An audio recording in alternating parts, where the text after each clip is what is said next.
Selamat datang di channel Alur Donghua. Sebelum menonton, silahkan subscribe, biar Mimin tambah semangat update-nya. Pada saat yang sama, di bagian lain Laut Blackwing, selusin sosok berdiri di udara, pakaian mereka berkibar tertiup angin. Orang-orang ini semua mengenakan jubah abu-abu dan tampak seperti berasal dari Sekte Fuling, yang setenar Jalan Naga Obor dan Istana Changliu. Dua orang di depan adalah Feng Tiandu yang seperti zombie dan pria bermata satu yang merupakan ketua sekte dari Sekte Fuling.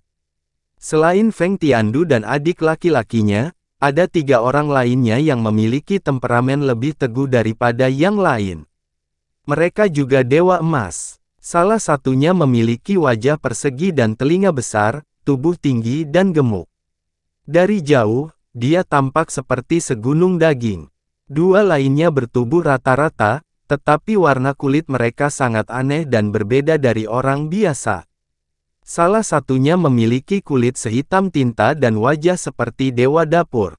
Jika tidak ada cukup cahaya, akan sulit mengenali fitur wajahnya. Kulit orang lain seputih kertas tanpa bekas darah. Bahkan rambut dan alisnya putih bersih. Sisanya secara alami adalah dewa sejati. Kultivasi mereka juga tidak lemah, sekitar pertengahan hingga akhir. Aku pergi ke Blackwing Island untuk menyelidiki. Tidak hanya orang-orang dari Istana Abadi Beku Utara menghilang, Island Lord Lu Jun dan beberapa bawahannya yang penting juga menghilang. Saya mencari jiwa salah satu pelayan dan menemukan bahwa orang-orang itu tiba-tiba menghilang beberapa hari yang lalu, kata Dewa Emas berwajah persegi dengan hormat.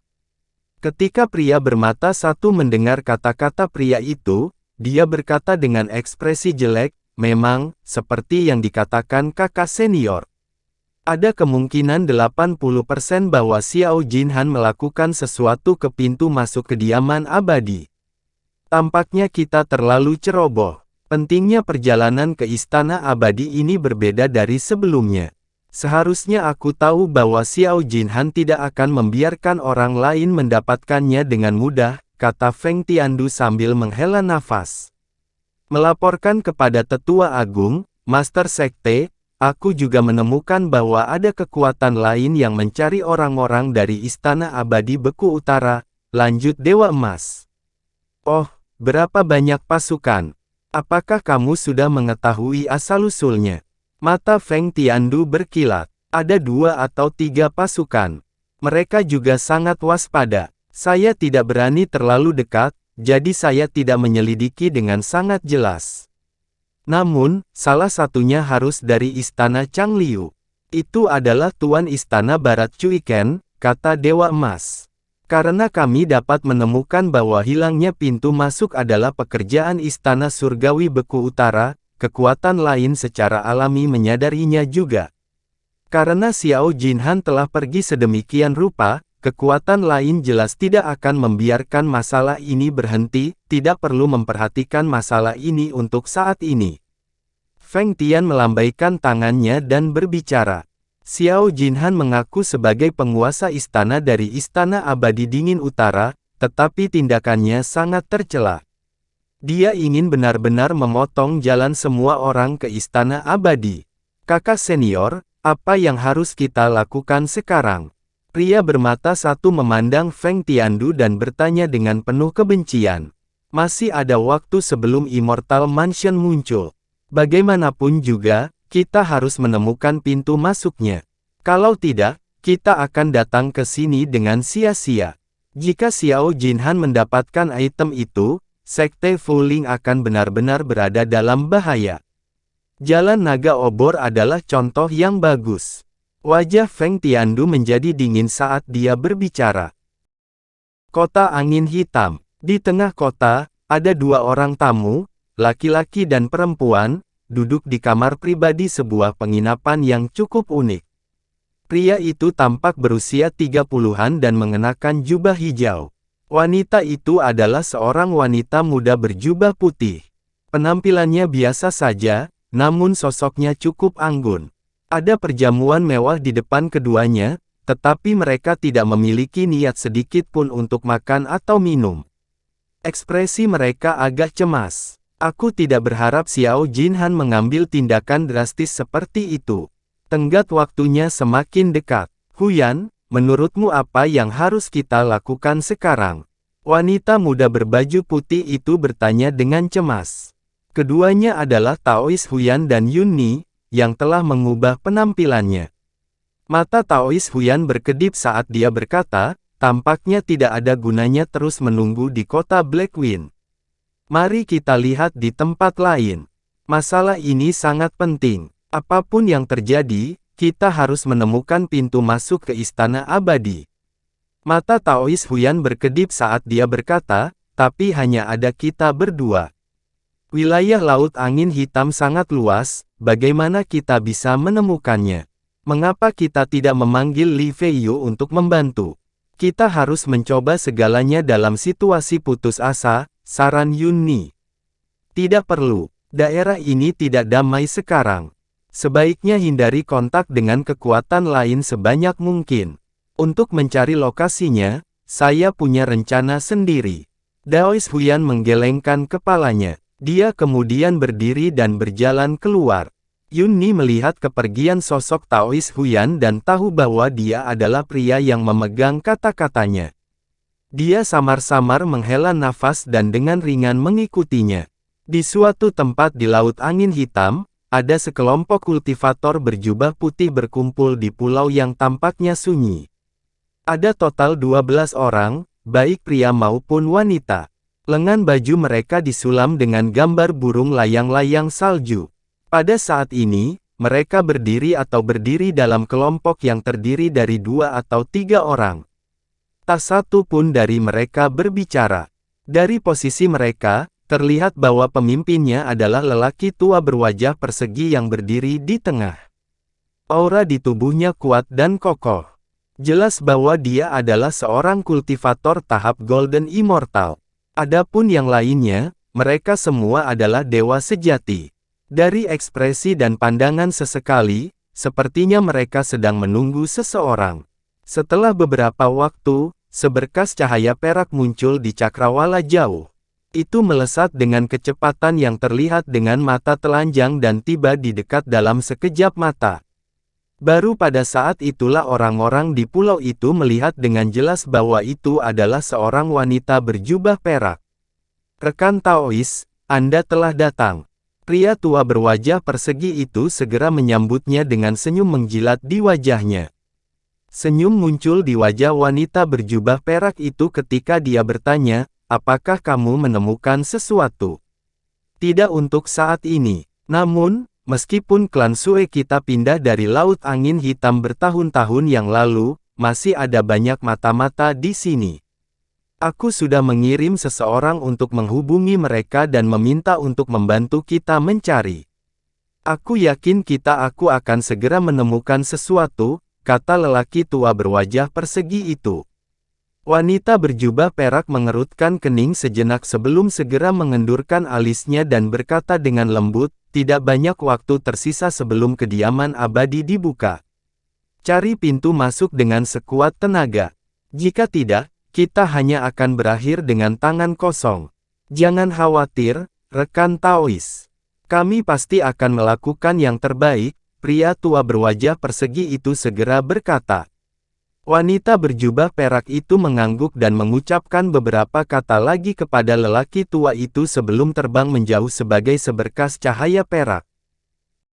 Leluhur, kultivasi kuling ini jauh lebih unggul dari kita. Meskipun dia datang ke klan Sue kita dengan niat bergabung untuk menjelajahi kediaman abadi Netherfrost, apakah dia benar-benar ingin bergabung dengan kita? Aku bisa melihat bahwa ada sedikit permusuhan di matanya. Dia bukan orang baik. Seorang pria berwajah panjang melambaikan tangannya dan menciptakan penghalang putih yang menyelimuti semua orang.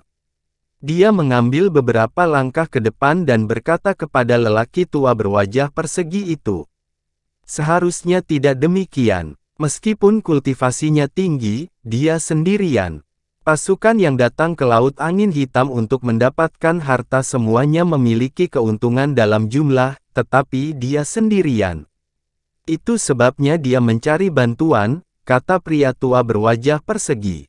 Pria berwajah panjang itu tidak mengatakan apa-apa, tetapi keraguan di wajahnya tidak berkurang. Jangan khawatir, meskipun dia kuat, kalian bersepuluh dapat mengatur formasi ulat salju bersamaku. Ini akan lebih dari cukup untuk melindungi diri kita sendiri. Bahkan jika dia ingin menggunakan kita, selama kita memasuki tempat tinggalnya, dia tidak akan bisa ikut campur. Pria tua berwajah persegi itu berkata dengan senyum bangga. Ekspresi pria berwajah panjang itu santai dan dia tersenyum. Leluhur, kamu yang paling bijaksana. Saat itu, wanita berjubah perak itu dengan cepat terbang melintasi lautan. Di bahunya ada serangga putih kecil yang terlihat seperti longhorn beetle. Tubuhnya seputih batu giok, seolah diukir dari batu giok. Kumbang longhorn putih membuka mulutnya dan berkata, selama kita memasuki kediaman, dia tidak akan bisa ikut campur. Itu adalah suara lelaki tua berwajah persegi itu. Beberapa serangga kecil, lupakan saja, aku masih membutuhkanmu.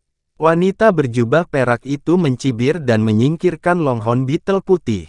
Tangannya terus melambai. Setiap kali dia melambaikan tangannya, bola kabut putih samar akan keluar dari lengan bajunya.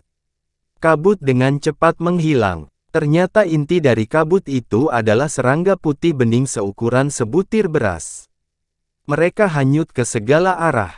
Di dasar laut, binatang iblis belut tahap formasi inti berenang dengan cepat dan tubuhnya menyentuh beberapa serangga putih. Serangga putih itu seperti tetesan air yang menyentuh kapas. Mereka langsung tenggelam ke dalam tubuh belut. Binatang iblis belut tidak memperhatikan ini sama sekali dan terus berenang ke depan. Situasi seperti ini terjadi sepanjang waktu di laut terdekat. Serangga putih ini merasuki tubuh berbagai binatang laut dan bahkan ikan biasa di laut. Mereka dengan cepat menyebar ke segala arah. Selusin kultivator sedang duduk bersila di permukaan laut yang tenang, membentuk formasi melingkar. 3 pria botak berdiri di depan kelompok itu. Mereka semua adalah dewa emas dan tampaknya menjadi pemimpin. Sisanya tampaknya adalah dewa sejati. Semua kultivator ini memiliki bendera biru kecil yang berkibar di depan mereka. Mereka sangat jernih dan rune padat pada bendera bisa terlihat jelas. Setiap bendera kecil memancarkan riak hukum air. Itu semua adalah artefak abadi, dan sepertinya itu adalah satu set. Para kultivator ini melantunkan mantra sementara tangan mereka terus-menerus membentuk segel tangan. Cahaya biru menyilaukan bersinar dari bendera biru kecil dan mengembun di udara untuk membentuk layar cahaya biru besar. Itu tampak seperti cermin besar. 3 dewa emas botak meneriakkan segel tangan. Seberkas cahaya biru keluar dari masing-masing telapak tangan, dan memasuki cermin besar. Cermin besar itu retak dan pecah, berubah menjadi puluhan cermin air yang lebih kecil. Sebuah pemandangan muncul di setiap cermin air. Ada yang di bawah laut, ada yang di langit, dan ada yang di pulau. Cahaya biru berkelap-kelip di cermin air dan berbagai pemandangan terus berubah. Para kultivator yang hadir menatap cermin air ini dan mengamati situasinya. Seiring waktu mendekat, pasukan utama yang datang ke Laut Blackwing tidak dapat memastikan lokasi pintu masuk kediaman abadi. Secara alami, mereka menjadi cemas dan mencari kemana-mana seperti orang gila. Pada awalnya, mencoba yang terbaik untuk menyembunyikan jejak mereka. Seiring waktu berlalu, mereka tidak peduli dan mengungkapkan terang-terangan. Waktu berlalu, dan setengah tahun berlalu dalam sekejap mata. Pada hari ini, di suatu tempat di tepi Laut Angin Hitam, kiroh dunia tiba-tiba berfluktuasi dengan hebat. Awan hitam yang tak terhitung jumlahnya muncul dan dengan cepat membentuk pusaran air besar. Aura hukum yang kuat terpancar dari awan hitam, menyebabkan kiroh dunia berfluktuasi dengan hebat lagi. Permukaan laut tiba-tiba melonjak, dan angin bertiup kencang. Untungnya, tempat ini dekat dengan Laut Angin Desolate. Awalnya bergolak di laut, jadi tidak terlalu mencolok. Awan hitam di langit bergulung untuk sementara waktu. Kemudian, terdengar ledakan keras, dan seberkas cahaya hitam tebal terbang turun dari pusaran air, meledak di suatu tempat di permukaan laut. Laut yang semula kosong tiba-tiba muncul dengan cahaya pembatas, dan terhalang di depan berkas cahaya hitam. Diiringi oleh beberapa suara yang tajam, berkas cahaya hitam langsung menembus tirai tipis ini, meledak lebih dalam ke kedalaman. Pada saat ini, terdengar suara keras, dan hantu gunung abu-abu muncul, menghalangi sinar hitam di depan. Ledakan yang menghancurkan bumi terdengar, dan kehampaan bergetar hebat. Laut terdekat juga berguncang hebat, dan retakan besar muncul di dasar laut. Butuh beberapa saat untuk membuatnya tenang. Awan hitam di langit dengan cepat menghilang setelah menembakkan seberkas cahaya. Beberapa lapisan pembatasan di permukaan laut melintas dan menghilang, dan sosok Han Li muncul. Wajahnya sedikit pucat, tetapi ada ekspresi kegembiraan di wajahnya. Setelah dia menghela nafas panjang, dia melambaikan tangannya, dan bola lampu hijau pekat terbang keluar. Itu dengan cepat berputar di sekitar pulau. Bendera formasi dan cakram formasi di sekitar pulau terbang keluar, terendam dalam cahaya biru, dan terbang kembali ke lengan bajunya. Saat berikutnya, Han Li tidak banyak menunda. 10 jarinya bergerak seperti roda, dan petir keemasan muncul di permukaan tubuhnya. Kemudian, itu menyebar ke sekitarnya, dan langsung membentuk formasi guntur emas. Diiringi dengan suara gemuruh, formasi guntur emas tiba-tiba bersinar terang. Sosoknya menjadi kabur, dan menghilang tanpa jejak seiring dengan kemunculan formasi guntur. Di ruang gelap di laut angin hitam, sesosok tubuh tinggi duduk bersila. Orang ini diselimuti lapisan kabut hitam, membuat sosoknya semakin kabur.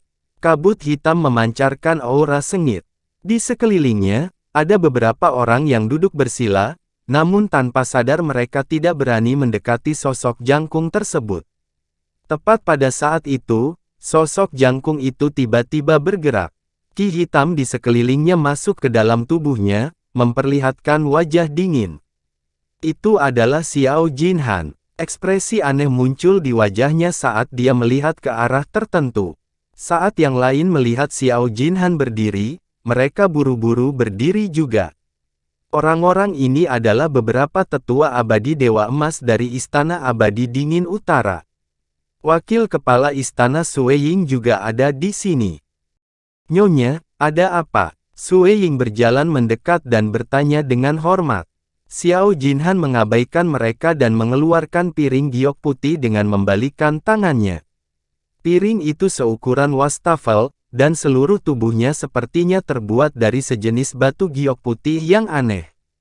Tepi piring diukir dengan banyak pola kuno, dan area tengahnya adalah kotak giok persegi putih, masing-masing hanya seukuran kacang, perlahan bergerak di sekitar bagian tengah pelat giok. Cahaya putih lembut terpancar dari cakram, seperti aliran air putih yang mengalir. Itu terlihat sangat misterius. Cahaya hitam muncul di kotak putih di tepi piringan, terlihat sangat mencolok. Namun, cahaya hitam berkedip 2 kali dan menghilang dengan cepat. Meskipun cahaya hitam hanya menyala sesaat, orang masih bisa merasakan jejak fluktuasi hukum darinya. Ini. Seseorang memurnikan pil Dao. Ekspresi Xiao Jinhan sedikit berubah saat dia berseru pelan. Pil Dao, tidak mungkin ada master pil Dao di tempat terpencil seperti wilayah Laut Black Wind, kan?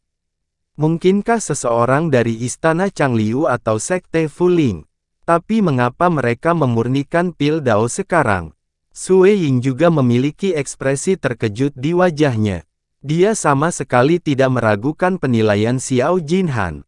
Aku juga tidak tahu. Mungkin mereka belum bisa menemukan pintu masuk ke kediaman abadi, jadi mereka ingin melakukan sesuatu, kata Xiao Jinhan perlahan sambil menggelengkan kepalanya.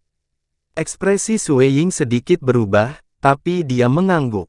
Xiao Jinhan membalikkan tangannya dan menyingkirkan piring giok putih, lalu berjalan ke depan dan dengan cepat berdiri diam. Tidak jauh di depannya berdiri pintu cahaya biru besar. Lebarnya ratusan meter, dan pola kuno yang tak terhitung jumlahnya terukir di pintu, memancarkan cahaya biru yang menyilaukan. Cahaya biru di tengah pintu bahkan lebih menyilaukan, seperti air yang mengalir, samar-samar membentuk pusaran biru. Dari waktu ke waktu, cahaya biru di pintu menjadi cerah dan melesat ke arah luar. Di sekeliling cahaya biru, ada 9 pilar giok putih besar, membentuk bentuk 9 istana. Setiap pilar batu giok diukir dengan pola yang padat dan misterius. Tanah di sekitar 9 pilar batu giok juga diukir dengan pola yang sangat rumit, membentuk susunan yang sangat besar. Di atas setiap pilar batu giok, ada seorang kultivator duduk bersila. Ouyang Kuisan dan 2 lainnya ada di antara mereka, bernyanyi. Cahaya putih menyilaukan menyembur keluar dari pilar batu giok dan formasinya, membentuk tirai cahaya putih tebal yang menyelimuti pintu cahaya. Setiap kali cahaya biru bertabrakan, tirai cahaya putih akan bergetar hebat. Bahkan 9 pilar batu giok di sekitarnya akan sedikit bergetar, dan para kultivator di atasnya juga akan gemetar. Kedatangan The Immortal Abode semakin dekat. Dampaknya akan semakin kuat dan kuat. Turunkan perintah, kita harus lebih berhati-hati dalam waktu dekat. Jangan ceroboh, jangan sampai ada yang salah, perintah Xiao Jinhan. Tuan Istana, jangan khawatir. Untuk masalah ini, kami telah melakukan persiapan yang cukup. Tidak akan ada masalah, kata Sui Ying dengan percaya diri. Selain itu, awasi Ouyang Kuisan dan yang lainnya. Jangan biarkan mereka mengendur dan tidak bekerja keras, Xiao Jinhan mengangguk dan berkata. Hehe, kurasa mereka tidak punya nyali untuk melakukan itu. Plus, itu bukan terserah mereka lagi, Sui Ying mencibir dan berkata. Bagaimana situasi di luar? Xiao Jinhan mendengus dan kemudian bertanya. Istana Changliu dan Sekte Fuling mencari kita seperti lalat tanpa kepala. Namun, Tuan Istana bijak dan telah membuat pengaturan yang hati-hati. Meskipun pasukan itu mencari kita seperti orang gila, mereka belum menemukan apapun, Sui Ying berkata sambil tersenyum. Nada suaranya penuh dengan percaya diri. Istana Changliu dan Sekte Fuling tidak perlu dikhawatirkan. Bagaimana dengan kuil samsara? Xiao Jinhan tersenyum dan kemudian bertanya. Kuil samsara masih sangat rahasia. Mereka belum menampakkan diri di permukaan. Namun, bahkan jika mereka menemukan batasan terluar, jika mereka mencoba untuk menghancurkannya dengan seluruh kekuatan mereka, jebakan yang kita pasang akan diaktifkan tanpa mereka sadari, dan mereka akan disegel dalam satu gerakan. Meskipun mungkin tidak dapat sepenuhnya memusnahkan mereka, itu pasti akan sangat merusak vitalitasnya. Bahkan jika beberapa dari mereka dapat melarikan diri, itu akan memakan waktu setidaknya 1,5 tahun. Pada saat itu, pintu masuk Netherfrost Celestial Mansion akan ditutup dan mereka tidak akan berdaya, kata Sui Ying sambil tersenyum. Xiao Jinhan mengangguk puas dan menatap pintu cahaya biru dengan sedikit panas di matanya. Pada saat ini, cahaya putih tiba-tiba muncul di tubuh pria berjubah putih dengan alis yang gagah. Orang ini adalah pria bermarga Feng, yang telah datang ke wilayah Laut Angin Hitam sebelumnya. Dia tampak terkejut dan mengeluarkan piring formasi putih. Plat formasi berkedip dan sederet kata kecil muncul. Pria dengan alis gagah melihatnya dan wajahnya langsung berubah. Dia segera berjalan menuju Xiao Jinhan. Tuan Istana, itu tidak baik. Di langit di atas laut dekat Pulau Wumeng, kehampaan berfluktuasi dan petir keemasan muncul. Kemudian, itu diringkas menjadi formasi petir emas. Sosok Han Li muncul dalam formasi petir dan melihat sekeliling. Pada saat yang sama, dia menyebarkan indera ilahinya. Ketika dia merasa tidak ada yang aneh di sekitarnya, dia menghela nafas lega dan mengeluarkan kotak batu giok. Di dalamnya ada pil hitam yang memancarkan jejak fluktuasi hukum. Itu adalah pil Void Yuan. Meskipun dia telah berhasil memurnikan pil ini sebelumnya, masih tak terelakkan bahwa dia akan gagal kali ini.